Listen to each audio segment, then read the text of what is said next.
পরিশ্রমে কোনো লজ্জা আছে? আমরা কাজ করে খাবো, ঠিক কিনা? Never under estimate any job.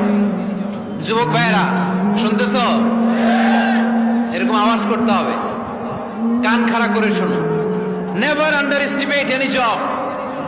কোন চাকরিকে ছোট করে দেখা যাবে, whether it's small or big, you don't care.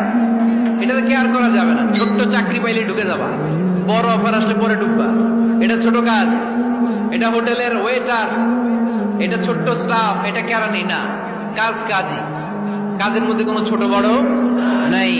খেটে খাওয়া মানুষকে বিশ্বনবী অনেক সম্মান করতেন। বিষ্ণু ইসলাম খেটে খাওয়া মানুষদেরকে এত ভালোবাসতেন, বিদায় হজের মতো এত গুরুত্বপূর্ণ ভাষণও এই মেহনতি মানুষদের কথা বাদ যায় না। সুবহানাল্লাহ পড়বেন না?